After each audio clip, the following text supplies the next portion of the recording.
Hello, and welcome to the Being Human podcast, where we explore what it means to be human, physically, mentally, and spiritually. Whether you're new here, or especially if you're returning and you have not yet, make sure to hit that subscribe button. You do not want to miss any of these episodes. On this episode of the podcast, I sat down with the Solar Athlete David Herrera. David is a coach to athletes, and he focuses on the power of cold, the power of light, maintaining healthy practices when it comes to EMFs, some really lesser known areas and protocols to help athletes improve their performance. David really has an expert level of knowledge when it comes to this stuff. He's incredibly experienced in what he does. I hope you enjoy listening to him share his knowledge. If you do, make sure to give this video a thumbs up, drop a comment below, share it around on social media, and hit that subscribe button too. If you're listening on Spotify or Apple Podcasts, make sure to hit that follow button and rate the show 5 stars. Thank you for watching, thank you for listening, and thank you for supporting Being Human. The Being Human podcast is brought to you by Ra Optics. These are the best blue blocker glasses on the market. I use these daylight lenses when I'm doing my work throughout the day to keep me energized, to eliminate eye strain, headaches, and mood imbalances. And then I use these sunset lenses in the evening to really help me block out that blue light, wind down, and get a good night's rest. Ra Optics are effective and stylish. I wear these to work, I wear these out to dinner. They really are fantastic. There's a whole range of different styles for you to shop to find something that suits you. All you need to do to pick up a set of these is to head to raoptics.com and use the code WAGLELE to get 10% off your order. That's Raoptics, ARoptics.com, and use the code WAGLELE, WAGLELE, all caps, to get 10% off your order. The Being Human podcast is brought to you by Mr. Bassett's Grappler's Coffee and Mr. Bassett's Grappler Soap. Mr. Bassett's brings you quality, natural goods that are going to nourish you, not harm you. Grappler Soap is the soap to use if you're a combat sports athlete to fight off those skin infections, keep them at bay, and stay smelling fresh for your training partners. And Grappler's Coffee is the coffee to get you caffeinated so you can continue to wrist lock, punch choke, and oil check your training partners into oblivion. All you need to do to pick up these goods is to head to MrBassett.com and use the code WAG10 to get 10% off your order. That's MrBassett.com, WAG, all caps, 10 to get 10% off your order. And now presenting Being Human with David Herrera. I think to start off with, it would be really helpful if you could give us, David, a high-level overview of who you are, what you do, and how you got to the place that you are right now when it comes to your perspectives on health and fitness. Yeah. So I started, as far as like sports and things of that nature, I've been involved in sports since very, very young, 7 years old or so, in the form of wrestling, in the form of any of those other sports like football, American football, basketball, things of that nature, all growing up. Then once I got older, just normal 9-to-5 job type of scenario in the oil field, but it was a very well paid job and I had a lot of free time. And that's when I started weightlifting and venturing into string sports. And I ultimately ended up in powerlifting. And that kind of started the journey of like sports performance, like how far can I take this type of scenario? So instead of just competing and just doing it as a recreational hobby, I took it upon eventually coming up or competing to the point where I'd had a few world records in lead deadlifts and ended up with overall, I think it's still even right now to this day, top 100 total as far as via Wilks score in powerlifting, regardless of weight class.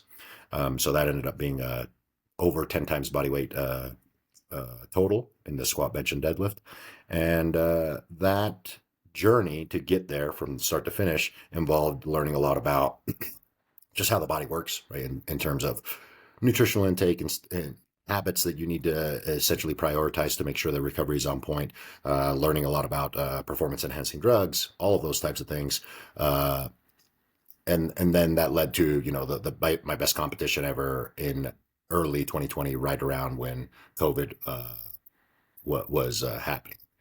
From that point, I was going to compete more. But there were some circumstances right around that time, which is a cell phone tower got built next to my house, and even before then, I had already learned about certain processes in the body that you cannot essentially circumvent. Those being circadian mechanisms, and the reason for that is your body needs to know what time it is, and at a high level, what that means is the processes going on in your brain, and the processes going on in your liver. To us, they seem like they go on, you know, simultaneously, and they kind of do, but they have to coordinate because your liver does a million things. So does your brain, and so does every other organ system in there. And when you are looking at that from a microscopic scale, think of, you know, the cells in your liver and the cells in your brain like people on different planets, right? That's essentially how you got to think about it. So your brain being a completely different universe than your liver being a completely separate universe, and somehow they have to coordinate, right? So think of it like coordinating with, you know, this is not really that far-fetched, right? For living in an age where Elon Musk wants to go to Mars, right? Well, what happens if he actually is successful to that? How are people going to coordinate with people on Mars? There's going to have to be some kind of syncing mechanism for time. Like, I don't actually know where you're at, so maybe you can answer that. If you're somewhere on the other side of the planet, In the UK. So right, quite a big difference in terms so of so we have to distance and time zone. coordinate our times, right? You can't just say that, hey, I'm going to talk to you at 8 a.m. because that 8 a.m. is not my 8 a.m., right? We had to coordinate. Well, there is the circadian mechanism in the body is that it's the coordination, it's the time zone sequencing from one part of the body to the other so that they can coordinate and actually facilitate processes at certain times of the day at a much more efficient rate. And that's the other thing that people don't really understand. Your body is always trying to conserve as much energy as possible. And the way that it does it is by ensuring that things are coordinated precisely to make them as efficient as possible, right? The big thing that kind of led to like how this all works comes from like the sex hormone manufacturing perspective. Most people get told that sex hormones get manufactured in the morning, which is technically true. That is when the body wants to optimize for the manufacturing of sex hormones. Why would that be beneficial? Because sex hormones come from the cholesterol molecule. That's not really that difficult to understand. That's in basic biology classes. But why is it optimized for that time of day? Is because normally, under natural circumstances, meaning before the last 100 years, before we had electricity, people had to leave the house every day to do anything, right? And that's been going on for eons. Well, if you've optimized to take into account that the specific wavelengths of light that everybody's going to interact with at that time of day also are very efficient at turning this cholesterol molecule into downstream hormones, then you start to realize, oh, that's why that happens at that time of day. Your body tries to optimize sex hormone manufacturing at that time of day because it's going to take advantage of an environmental stressor to conserve energy for that process, or use energy is probably a better way to say it. It's going to use that specific energy source at that specific time to augment those processes. And then people, you know, in the, let's just call it modern medicine sphere, think that just happens at that time because that's just the time your body chose to do it. Well, that's not true. It's choosing to optimize those because there's supposed to be an input at that time, which most people miss, which is why in modern world, what do? You see sex hormones and thyroid hormones are the leading thing that's going to get you into chronic medication from modern medicine.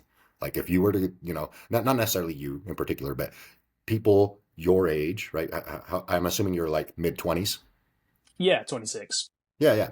People your age, mid-26, 27 years old, 28 years old. You go to the doctor, you haven't used any drugs, and the doctor goes, man, you might be feeling the way you're feeling because your sex hormones are low, and you look at your testosterone numbers and they're not necessarily deficient. They may be, but they're not necessarily deficient, but they're significantly lower than they probably should be.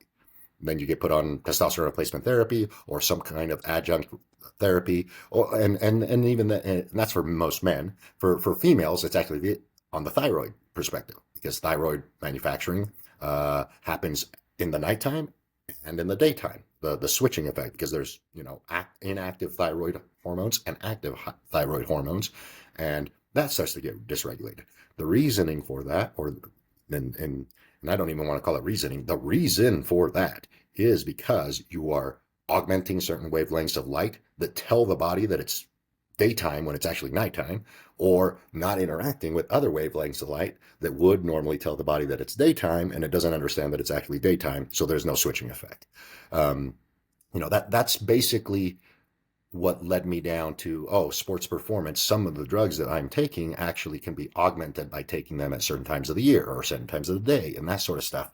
And that just led me to use drugs in a slightly different perspective, not dramatically different than what most people would be taught, but I'm looking at them differently. They are tools that can be augmented at certain situations and possibly detrimental in other situations, which then led down the path of like coaching and that type of stuff. But since I had a cell phone tower built next to my house, it also messed with my own biology to the point where even drug use wasn't helping me recover. Like there was legitimately no way that you are going to circumvent the problems that happen with like consistent onslaught of electromagnetic fields is the best way that I can describe. You couldn't out supplement it. You couldn't out medicate No, it you're in not. any You're way. not going to out supplement it. You're not going to out drug it. You're not. You barely are able to mitigate it in terms of like shielding and that sort of stuff. And even then, you're going to spend a lot of money. You're going to spend a lot of money doing that, right? I legitimately ran the numbers, and which is what led me to sell my house and ultimately build another house. Not the one that I'm currently in. I'm still building the one that I am going to be living in. But that is what led to that outcome, is because running the numbers, I was essentially going to buy another house in order to shield my current house from a cell phone tower that was less than 50 meters away from my house. So that then led down the path of, and I had already been reading Jack Kruse's stuff for a long time, as far as like circadian biology and quantum biology and how that actually works in the mitochondria and all that. That's what led me down this path of using drugs correctly and that sort of stuff. And then once I had my own actual problem happening in my own life, that's when I really dove into the other side of it, like mitigating, testing. What do you do if you've been irradiated and that sort of stuff? And so that led to like opening up other clienteles, which is actually kind of 50% of my business now. Most of my business now is actually talking, because let's put it this way: this technology is not going away. You're only going to get more and more inundated. So people are starting to, it's not even wake up, that's not the right word. People are starting to experience the effects more and more in their own real life. And then when they go to the doctor just, number one, they don't even know, half of them don't know that this is happening, like where it's coming from. The other half doesn't actually have tools for this. A doctor is not going to tell you to go get your house tested for electromagnetic fields, and then if it's really too high, then you need to talk about shielding or possibly moving or what, those types of talk. A doctor's not going to talk about that. He doesn't get paid to talk to you about that. He gets paid to look at your blood work, look at your symptoms. Hey, what can I give you to kind of make these symptoms go away temporarily, or manage the symptoms, or manage the blood work if it's really off, right?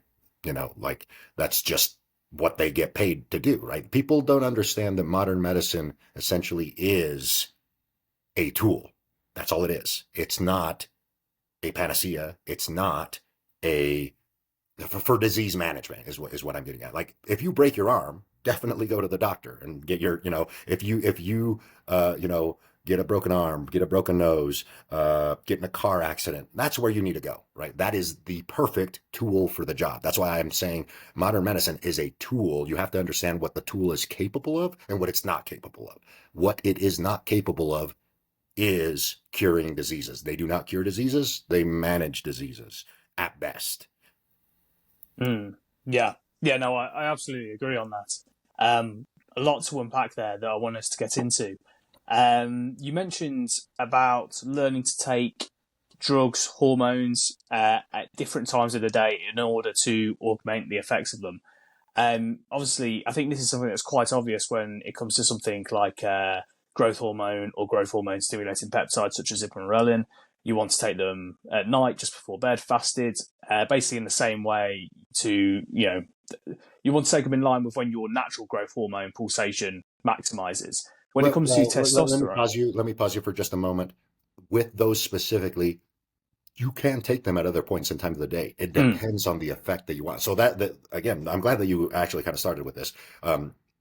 Sex hormones, not so much. There are certain sex hormones, certain steroid hormones where it's more seasonal. And I can okay, explain it. It's more yeah, yeah, seasonal depending on yeah. where you So we live, go right? into Like if that. you live at the equator, this starts to be a little bit less. It's muted. The effect is muted. But sex hormone, for example, nandrolone is a very most people that are familiar with steroids would be classifying this as a water retentive anabolic steroid.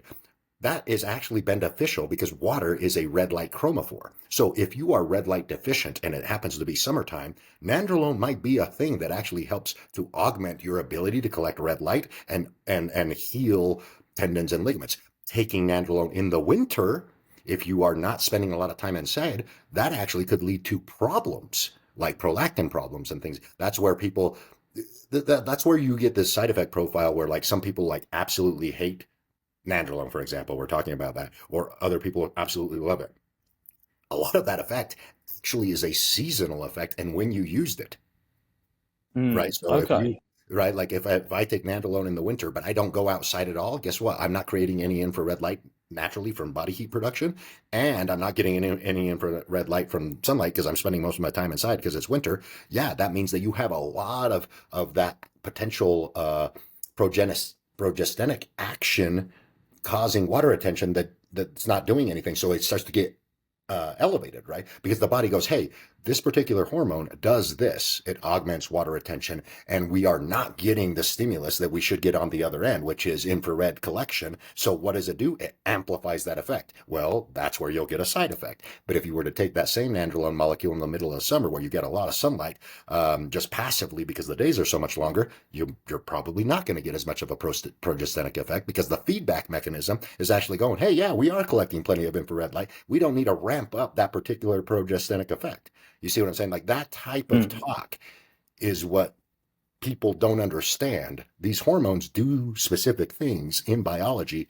and there's a feedback mechanism not related to the chemical. That the feedback mechanism is related to physics of why they're doing the thing they're doing. In this particular case, I'm talking about infrared collection at the joints, tendon, ligaments, and meridian lines from one steroid, nandrolone. Right now, you mentioned growth hormone and growth hormone secretagogues. Well, your body secretes growth hormone at different times of the day, and it does different things, right? So depending on if you are really wanting to augment recovery, right, you're just taking it for that, then yeah, maybe pre-bed would be the best part for that. But let's say you're wanting you're getting ready for like a competition or something like that, and you're just wanting to manage anxiety, right?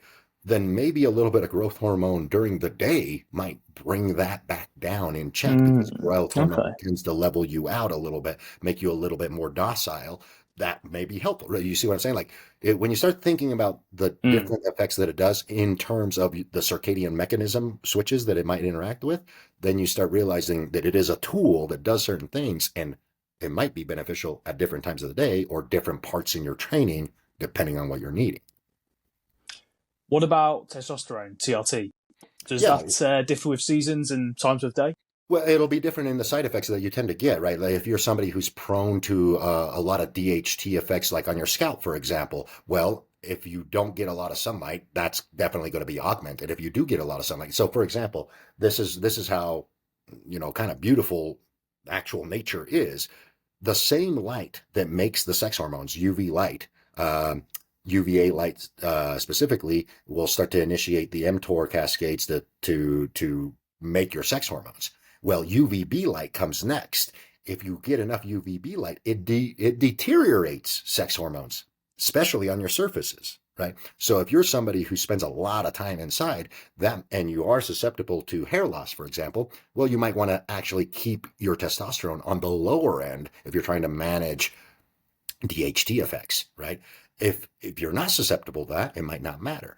And then in the summertime, even if you are susceptible to that, you might actually get away with slightly higher dosages of testosterone if you spend a lot of time outside with UVB light interacting on your surfaces, because it's essentially the manufacturer and the checkpoint that UVA and UVB spectrum of light. One makes it, the other one keeps it in check to make sure that it doesn't run away. Okay. Yeah, I think a nice underlying theme with some of the points you've just made is basically the sun light is such a good regulator of our hormones. And basically, if we're in an environment where we're getting a lot of good natural sunlight, then that's a great time for our hormones, our endogenous hormones to be working well, and therefore for us to take Yeah. exogenous hormones. That's going to work better for us too.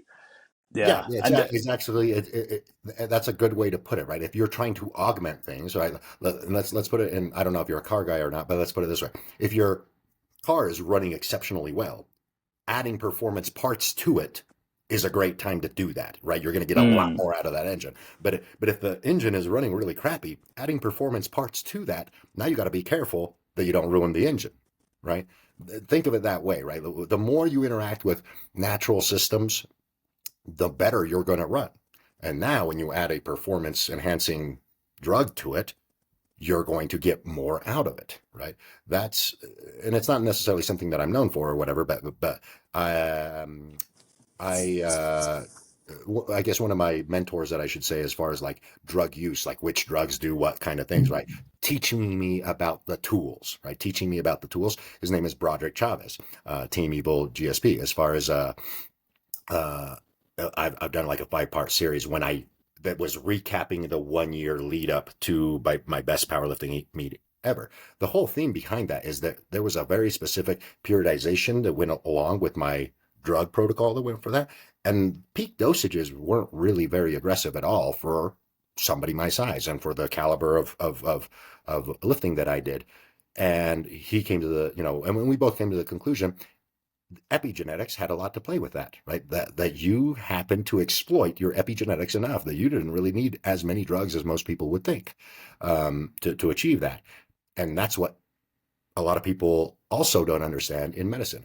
Oh, my genetics, expose me to like heart disease, or my genetics mean that I might, run into cancer. I'm like, yeah, but there are very few things that are actually nuclearly genetically going to dispose you of that. Most of it has to do with epigenetics, meaning things that change over time. What runs your epigenetics? Your mitochondria. Your mitochondria are the thing that's changing epigenetics.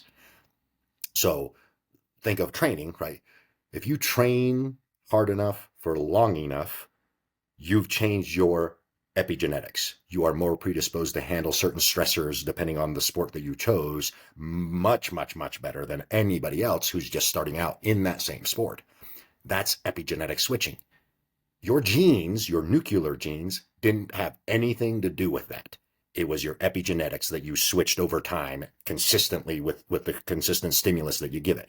What governed all of that? Your mitochondria. Your mitochondria governed all of that. That is the fundamental thing that modern medicine is missing. They think that it's all about the nuclear genome, and most of the research is focused on the nuclear research. And I'm not saying that's invaluable. I'm saying it is completely like 10% of the equation, because when you look at epigenetics, they govern 90% of the movement, right? They'll even change some nuclear genetics. mm. Yeah, I think this is really important for people to understand, especially as athletes, that like your baseline capacity, what you're capable of, is going to change if you train consistently over a long period of time. We think about the adaptations we can make in like a training camp in a 12-week period. We think about the adaptations that we can make in terms of peaking. And we don't tend to think about the adaptations we can make over the long term in terms of our actual workload capacity. And what I tell people is from 3 years ago, my weekly training volume is like pretty much double what it was 3 years ago.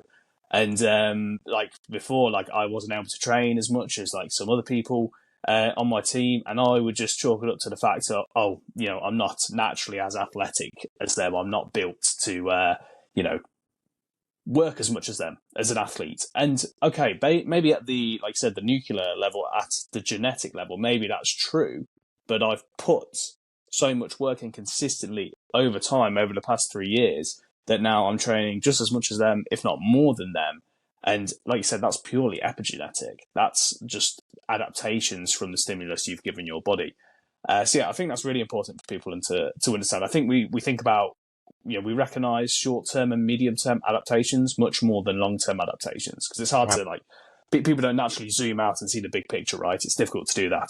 Yeah, especially when you're in the middle of it, right? Because the thing that's going to be rewarding you is the thing at the end of a 16-week, period or whatever. But, when, and I guess I kind of think differently anyway, just that's kind of how I am. Like when I first started powerlifting, I totaled, something decent, right?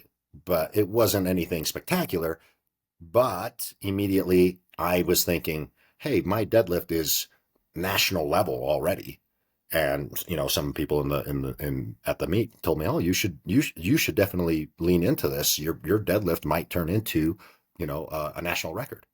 And immediately I said, well, why stop there? Why not a world record, right? And so immediately I go look at world records that year, right? And I immediately see that it's about 200 to 250 pounds more than what I currently can do. And I just thought about it. I'm like, well, if I added 20 pounds a year to my deadlift, in 6 years, I'm there. So that's what took me on that journey. It took me 7 years to get to a world record deadlift, but that is the thing. And just to kind of give you some, numbers, not just for like purposes of understanding the concept that you just laid out. My best deadlift was about 365 kilos. Okay. I have not trained at all for over a year in terms of deadlifting. I've just been building my house. So that's the only physical labor that I've had. And literally just this last weekend, because I'm getting to the end of my house build, I decided to test what can I deadlift without any training, right? Just my residual nervous system from what's been left over from the past decade of training.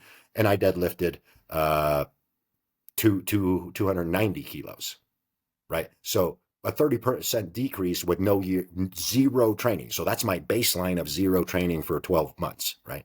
That is a concept, or that is the concept that you just laid out. My baseline has gone up by 50% and it has stayed there.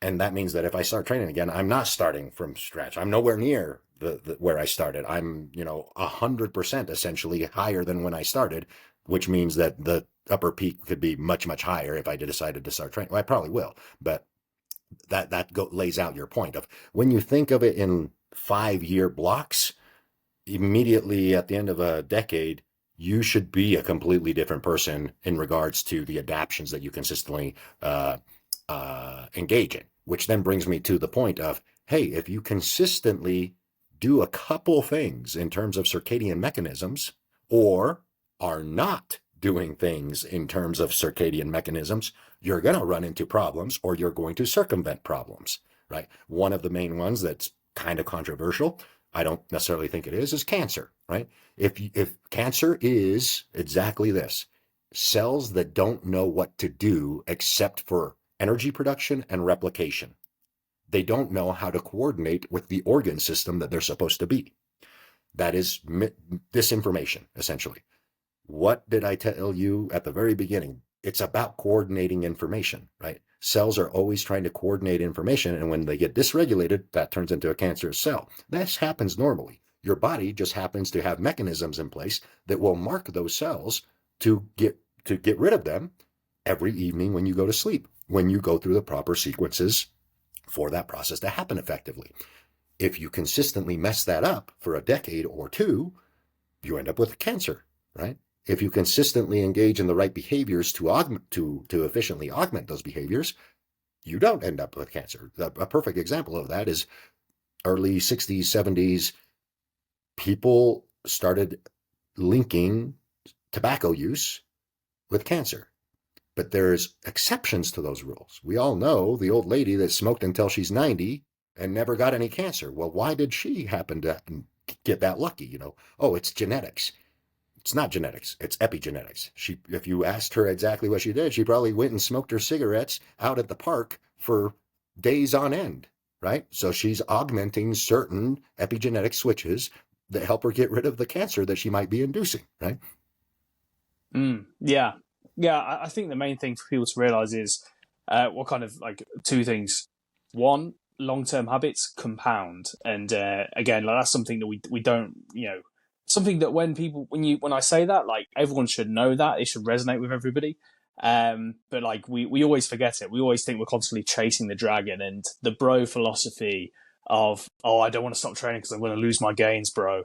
It's not as simple as that. Okay, yes, like you stop lifting weights, you're going to lose muscle mass, you are going to lose strength. Your baseline, though, is not going to go back down to zero, as you said. Like, 6 years of training, you take a year off, like you're not going back to zero. And I don't even think it's as simple, well, it's not as simple as like you train for a year, you take a year off, you still won't go back to the place you were at the very start, just by virtue of taking a year off, unless you're living a completely physically degenerative lifestyle. Yeah. And again, it's compound. Like I said, my year off from training doesn't mean I was on my couch, right? I was outside all day. Yeah, exactly. In the house, right? But lifting weights, definitely not. Lifting anywhere remotely to 290 kilos, no, definitely not. I was just generally active, right? I was just basically living my life and being active. If you were bedridden, right, you have an accident, that is completely different because now you're augmenting the epigenetics aggressively in the other direction, right? So there is a give and take when you describe it like that. But yeah, certainly, right? But at the same time, we also have this with professional athletes, right? They get injured, they get put in a cast, and they bounce back enormously fast because of this particular thing that we're talking about, epigenetic switching that is governed by your mitochondria. So in absence of literally destroying a whole bunch of cells, like maybe like the one thing that I can think of that really hampers people is like burns, like when you burn 50% of your body. That is really hard. The reason for that is all of those cells get killed. Like you don't actually end up with your body has to make completely new cells. That's those types of scenarios. Chemotherapy is another one, where those types of scenarios where you've actually gone through a killing process of killing a lot of cells. That's the only time where you do run a risk of like a complete reset. But as long as you're not doing something like that, you don't really run a risk of a complete reset because the information that you've been feeding it for the last year or a decade or whatever is still there embedded in all the mitochondria and all of the, the downstream mitochondria that come from the ones that you engaged in the behavior that you wanted. Okay. So we touched on the positive impacts that, healthy circadian habits, healthy circadian rhythms of biology can have on our mitochondria. The same, we've kind of touched on it with EMFs, although not directly. But one thing I'd really like to talk about is cold thermogenesis, because that's kind of like the other point to this triangle, or another point on the sphere. Cold thermogenesis, or like cold exposure. Mm-hmm. A lot of people that aren't really familiar with it will just think of cold as a tool, so far as it pertains to their athletic performance, as like a recovery tool if they're doing it like post-training to help reduce muscle soreness, to like reduce the stress basically that they've just put their body through. Or they'll think about it as, do your cold exposure in the morning, get that adrenaline going, get the epinephrine going, that cascade of hormones to bring you up and get you ready, get you amped up basically for your training session to follow. But as we've just been talking about, cold thermogenesis is again another tool that we can use to really adapt our mitochondria. So if you can talk to me about it, please, David. I love your videos of you on the elliptical out in the snow in the morning.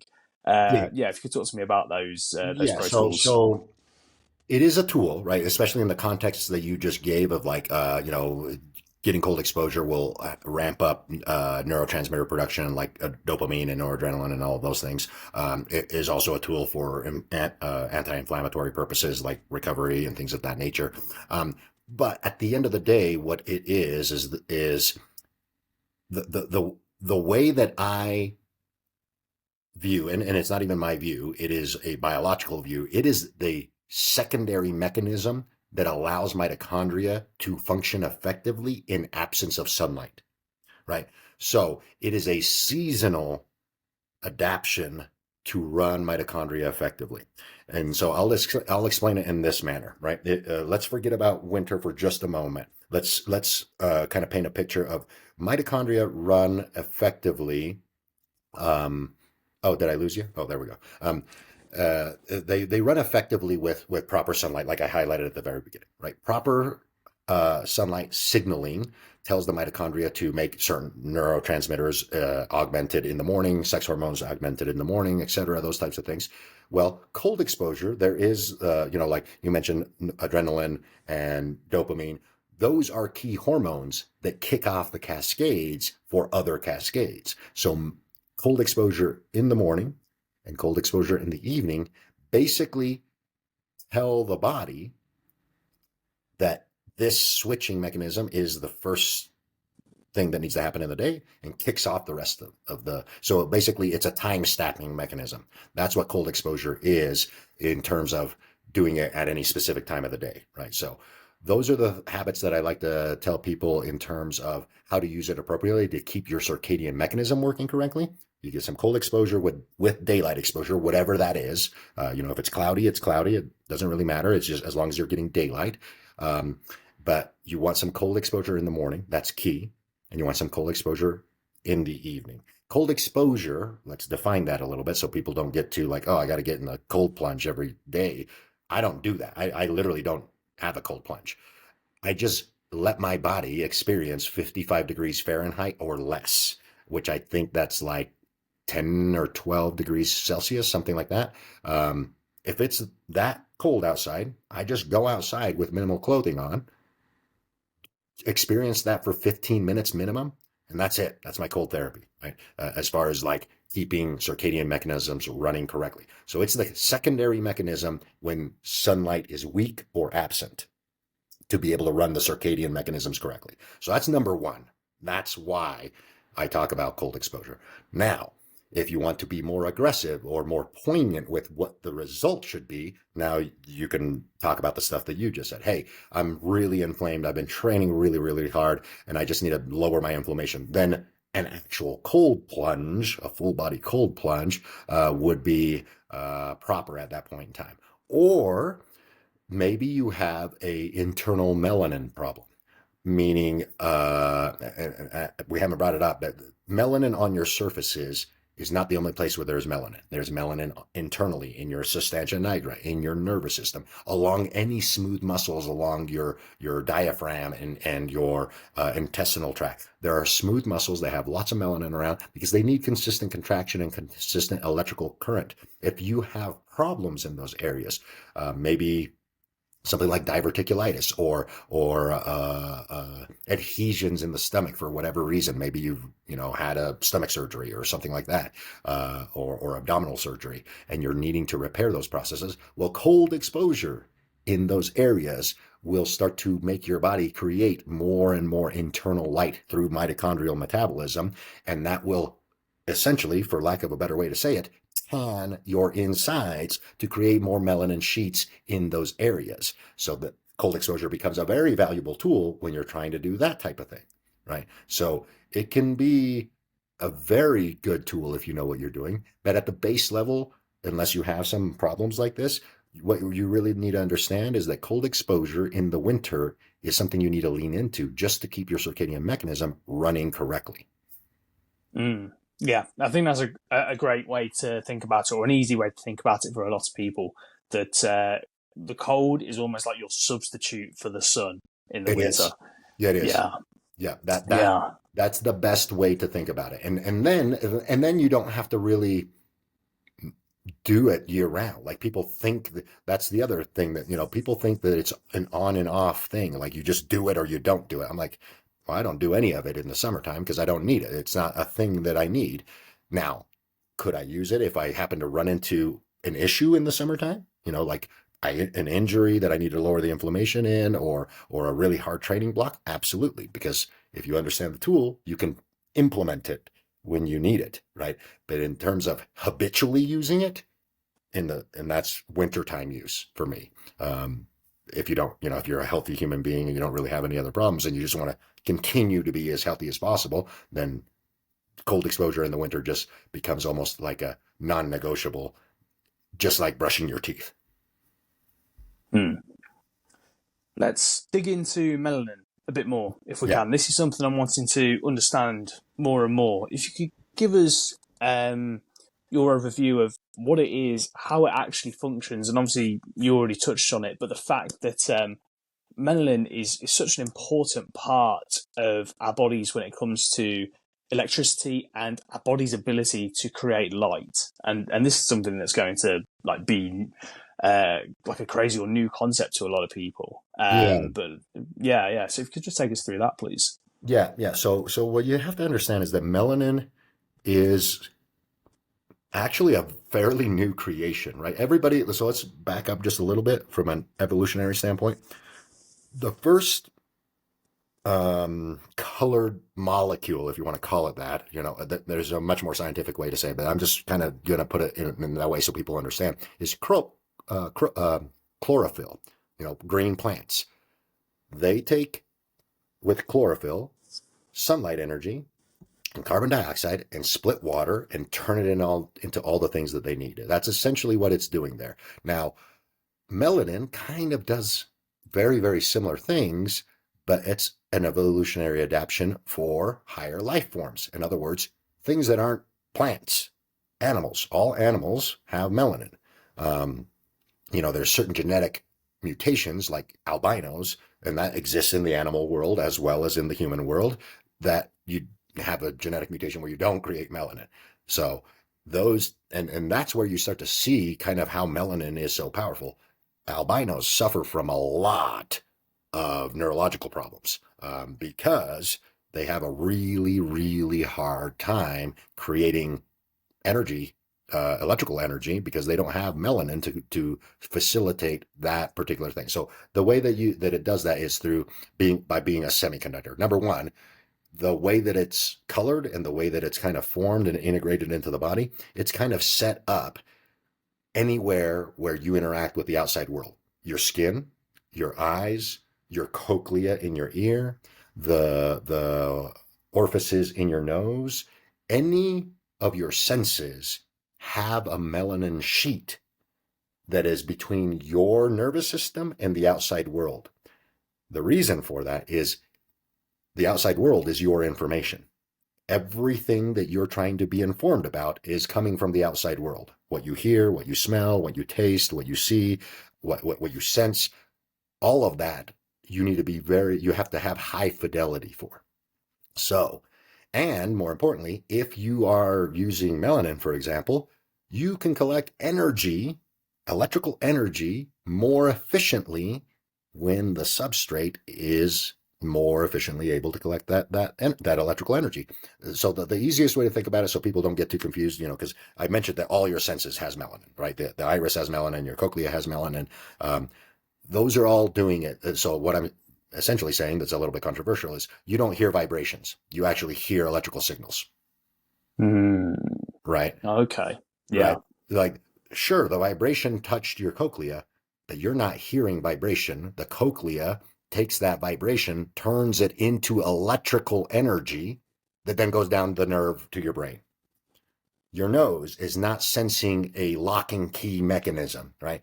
Yes, the smell comes into the orifice, and if you have an orifice for that specific smell, what it's doing is that chemical reaction is causing an electrical current that your melanin sheets inside your nose is then turning into electrical information that goes to your brain. You do not sense those different senses as they enter, right? Like the best one that's easy to understand is the hearing thing, right? Because everybody's like, oh, it's a vibration. You're hearing a vibration. I'm like, you can't hear a vibration, but a vibration can vibrate and turn into that electrical current that then you hear, right? Everything that goes into your brain is an electrical current. That's what melanin is doing. It's transforming all energy that interacts with your body into an electrical current. Right, so that applies with light as well. Light hits our skin from the sun, or you're sitting in front of a red light lamp, or light goes into your eye. Yes, right. Like that's a perfect one. Like, oh, you see colors. I'm like, yeah, but colors from sunlight are an electric field, right? So the light stops at your eye, but when it gets to the back of the retina, it's turned into an electrical information, right? So think of it like it's the melanin is the interface between Mm. your abstract thinking and the physical world outside, right? Yeah, And it's almost like the plumbing, right? It's almost yeah, like I don't know if this is a good way to think about it. It's almost like the capillaries, like well, when we're talking yeah, physiologically about muscles, blood flow. yeah, it's kind of like that, but a better way to describe it, which sounds even weirder, but it's very accurate, is it is the screen. It is the Mm. screen. Like you are looking at me on the screen. All I really am, like in computer world, is a bunch of ones and zeros, right? That's all it is. But your screen is deciphering those ones and zeros and showing you me, right? Yeah, that's a great way to think about it. Right? Yeah, Melanin is the screen. It's the thing that's turning the ones and zeros from the outside world into an electrical current that your brain can then interpret into abstract thought and, oh, there's a bird out there, or I can hear a bird, that type of scenario. It's really weird to think about it, but that is actually more accurate of what melanin is actually doing, right? And Mm. so when you degrade melanin, what do you end up with? You end up with a computer screen that's faulty, pixelated, or not quite showing you the full picture correctly, right? That's why I describe it as a screen, because everybody's had, a screen that you've dropped, right? And it gets pixelated, or, half the screen works and the other half doesn't, or whatever.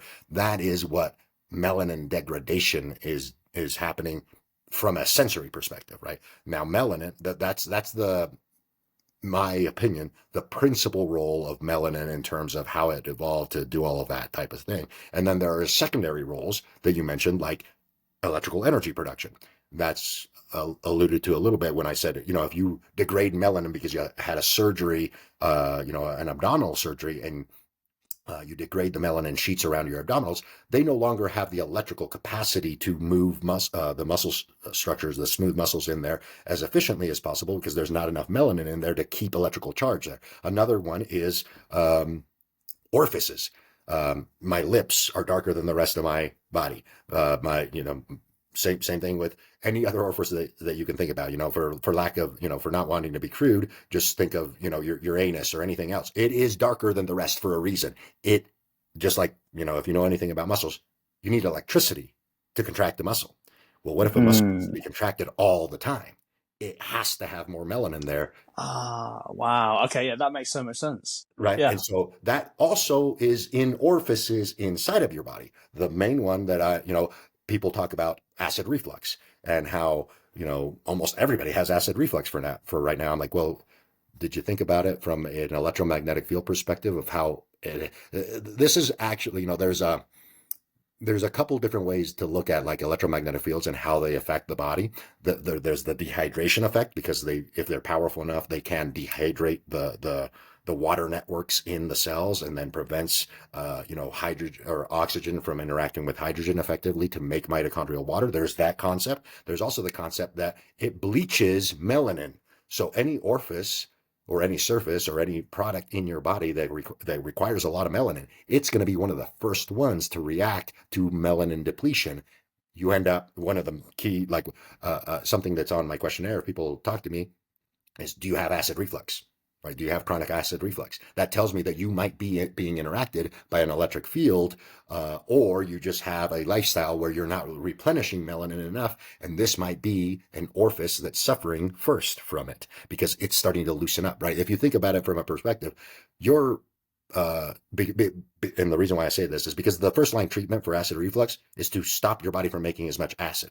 How does that make any sense? We know that your stomach should make, it's one of the most acidic things in the body. And it needs to be that way because we're an omnivore that consumes just about everything. It needs to be that. And there's papers out there that show, hey, the human stomach, it is one of the most acidic places that is in nature for these reasons. So it should be that acidic. But why is the acid in the wrong place, aka your esophagus? It's because something isn't doing its job. The orifice that's supposed to separate the stomach from the esophagus is not doing its job of staying completely closed. Why is it not staying completely closed? There probably isn't a strong enough electrical charge to keep that muscle tight. Right. Okay. Brilliant. And just to then connect the dots to bring it full circle, ways to replenish and maintain and enhance melanin is obviously light and cold, right? The Yeah, things exactly. the Right. So things if you that want, here, it let's just stick takes. with that. Yeah, let's stick with that particular problem. The reason why I'm saying that is because that was one of the symptoms that actually came early, not for me specifically, but for my wife living at that cell phone tower. The remediation for me to, like, once I sold my house, we went to El Salvador for 2 months because I didn't, I have kids as well, right? I'm not going to be a Nazi of like dragging my wife and my kids out the moment that, because basically anywhere in the northern hemisphere, you don't get, like, the sun might be out in the summertime, but you don't get really strong UV light until specifically at certain times of the day, right?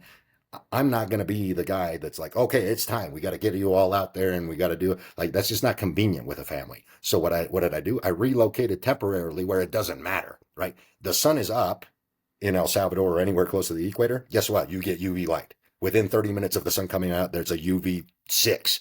By the time it's 2 hours into the day, it's a UV 9, right? So you don't have to really worry about what time of day is convenient for you to do this. It's just convenient all the time. And so she suffered from acid reflux for a year. The whole time we were, like, to the point where, and I'm sure this is common for a lot of people because a lot of people talk about this. She's taking Prilosec and prescription acid reflux drugs basically permanently. And she goes to the doctor, she gets a scope. She's like, there's nothing wrong other than we see that your esophagus is a little bit open. So really, we can't do anything about that. Just keep taking your drugs. If you need to double up on the dose, just keep doing that. That's kind of how it went. 3 weeks.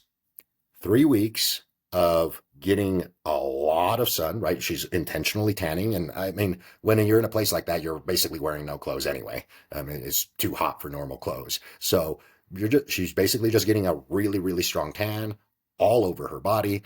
And at night, we would do cold exposure, right? And it feels nice when you're in that environment. So cold exposure will migrate more melanin internally, and sun exposure on your surfaces makes it so that you're collecting more electrical energy and making melanin on your surfaces. And by the way, all melanin can migrate, meaning if you are creating more light internally because you're getting more cold exposure, the melanin on your surface can migrate internally because it's going to seek out UV light. That's how melanin works, right? Anywhere where UV light interacts with your body, that's where it forms, right?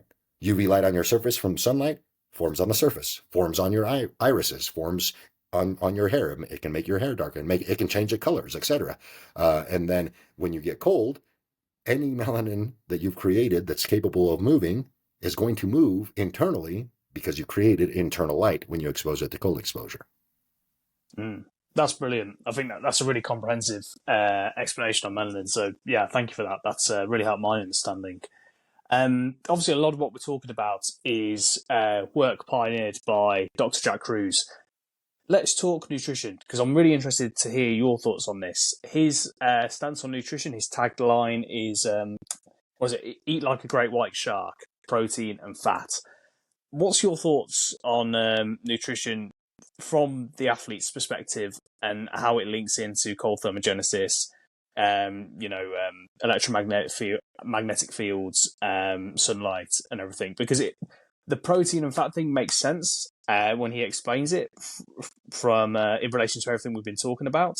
But for me, as an athlete, as a power-based athlete, the difference, like when it comes to carb consumption, for me, it's like a linear progression. Like the more carbs I consume, the more I'm able to train, the more pop I have in training, the more explosive I am. Basically, the better I perform. So yeah, I'm really curious to hear your thoughts on this. From the athlete's perspective, there's a couple ways to do this, right?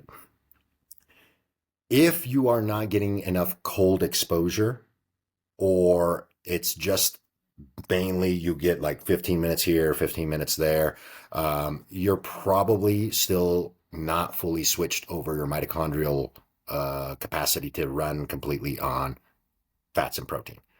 The problem is if you run into issues, you start running into digestive issues, you start running into brain fog issues. You may have to cycle into, hey, I do go into, a carnivore-based style of dieting and or eating, and then you add in carbohydrates as you need for performances until you run into an issue. Athletes are a little bit, I wouldn't say harder, but you have to play around with it a little bit more. But here's the thing. If you're in the summertime, You don't need to eat like that. If you're in the summertime and you actually interact with sunlight for 2-3 hours out of the day, you're going to find that you can eat a lot of carbohydrates and never run into any issue. And so, uh, his tagline is always meant to be, I don't want to say tongue in cheek, but it's supposed to offend people, right? It's supposed to, he does it on purpose to offend you. I agree with that, right? If you thought it was benign to eat as many carbohydrates as you can all year round, you're wrong, right? And so you should be rethinking that. And I do agree with that. Now, I have been doing this long enough that I find that my performance doesn't really take a dip very much. In terms of in the winter, I do basically eat almost exclusively fats and proteins. Does that mean that I'm dogmatic and don't have a bowl of rice here and there? No, it doesn't really affect me because I don't do it habitually. The opposite will happen. In the summertime when I'm outside a lot, I almost exclusively turn into I wouldn't say a vegan, right? Because I don't exclude meat if I want to have it, but I tend to eat a lot less protein compared to my carbohydrate load in the summer. And again, I have a uptick in performance, just like anybody else would. But it's dual, there's dual swords there. I have a lot of sunlight interacting with me. My days are longer, so my circadian mechanism is augmented for more performance already, and I'm fueling it with more carbohydrates, right? But that's the appropriate time of the year to do that. In the winter time, and this then goes back to periodization, which is something that, Broderick always harps on, right? Well, if you know that you live in a specific place, it may be beneficial to dial or customize your training to not need as many carbohydrates in the winter when you know you can't get away with them as often if you are having problems, right? So I don't view nutrition as an black and white. I view it completely as, what do you need, and is it possible to do it in the season that you live at, wherever you live, right? Now, the caveat to that is, if you're in or under a lot of electromagnetic fields, it's almost impossible not to run into problems if you're consuming carbohydrates, because they require a lot more energy.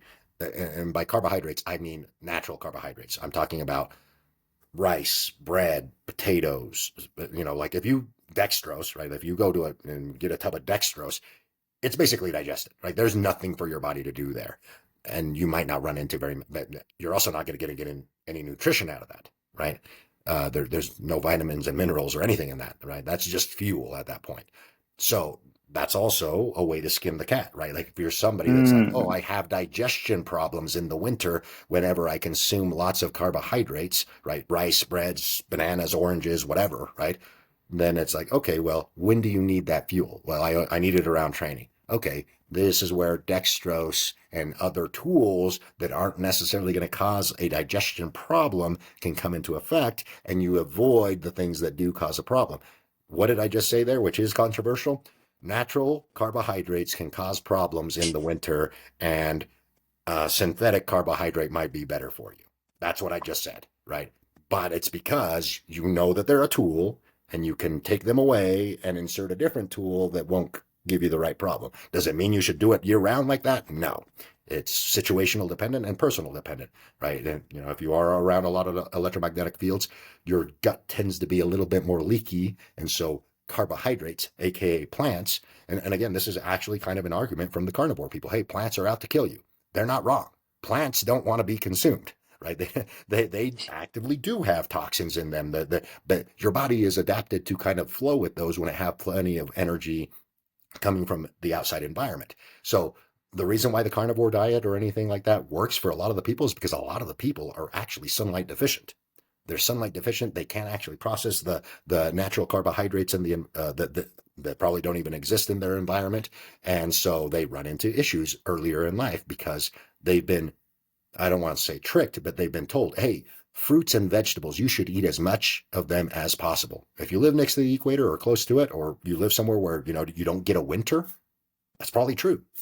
That's not most people, right? Most people live somewhere where there's a winter. So if you run into problems with carbohydrates, the main thing that I like to tell people is, when do you run into digestion problems, right? If it's year round, then it's probably a lifestyle problem. If it's not year round, then it's probably you just are eating too far out of season when it's winter time for you.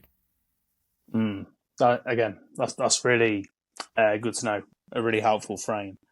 And again, it comes. I suppose the key point to take away is it comes down to the functioning of your mitochondria. If your mitochondria is functioning well, then you're probably going to be able to get away with eating more carbs in the winter because your body's able to better digest them. Yeah, you're more efficient.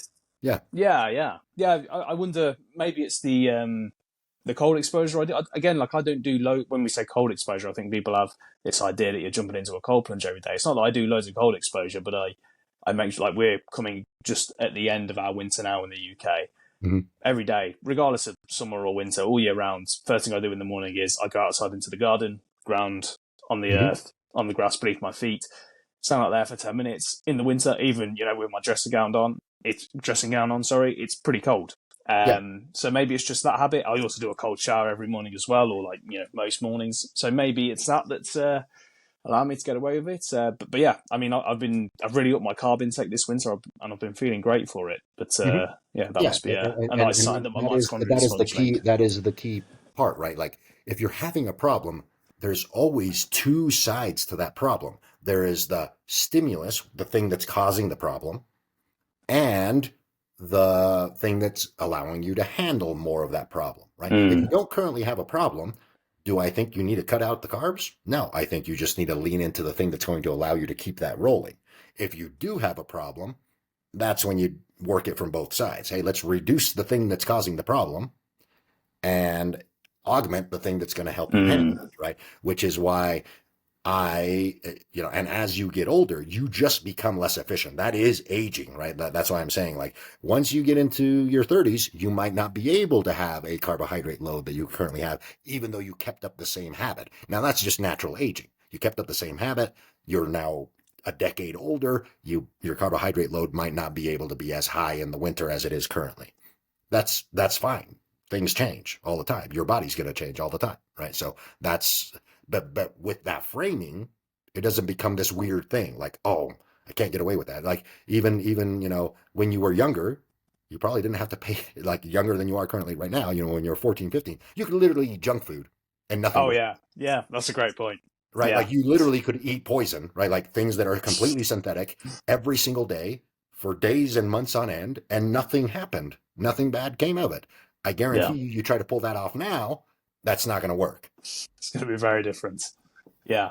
No, again, that's a really good way to think of it. And what I'm taking away from that is I'm going to continue to enjoy my carbs whilst I'm young and my body can handle them well. That's exactly what you should think. While you can, sure, do that. Exploit that. Make sure that you capitalize on that and use your 20s to chase your goals. That's what that should be for, right? There's nothing wrong with that.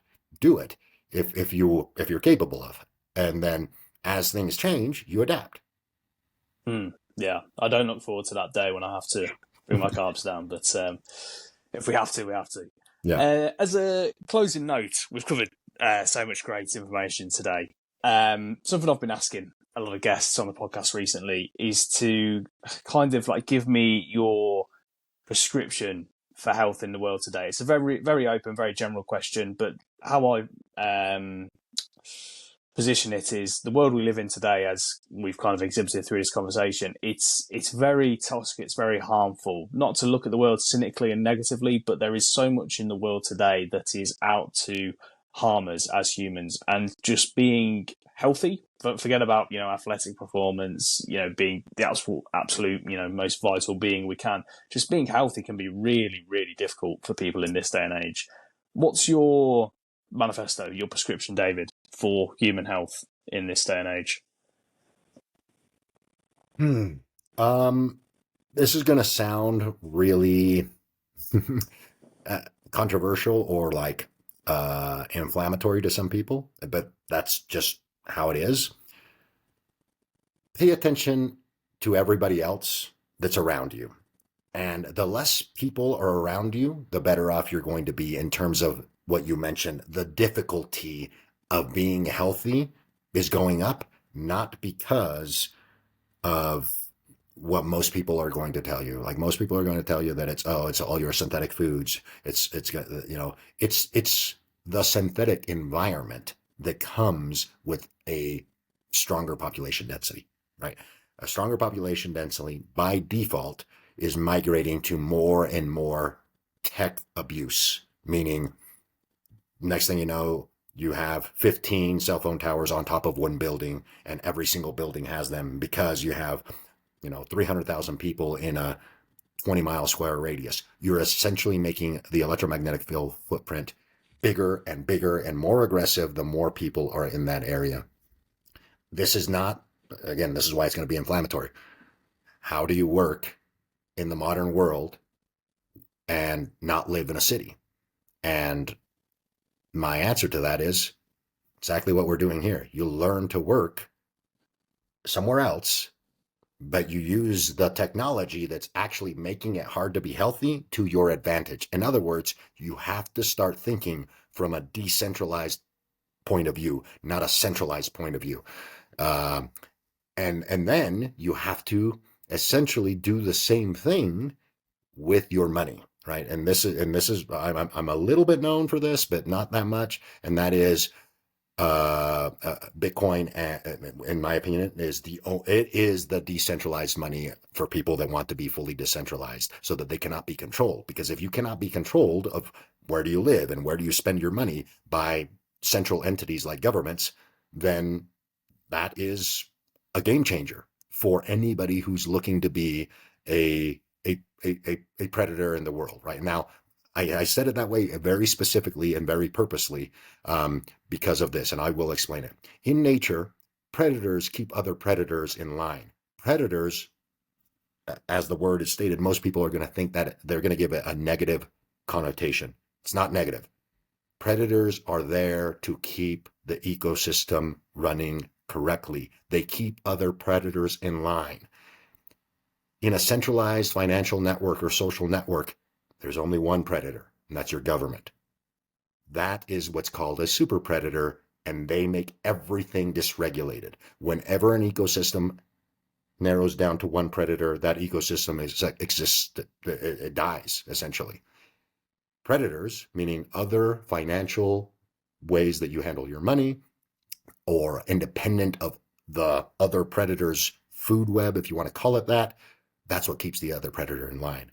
More and more people need to understand that in the modern world, it is now the easiest time in your entire life to sever connections with centralized entities like centralized medicine and centralized government.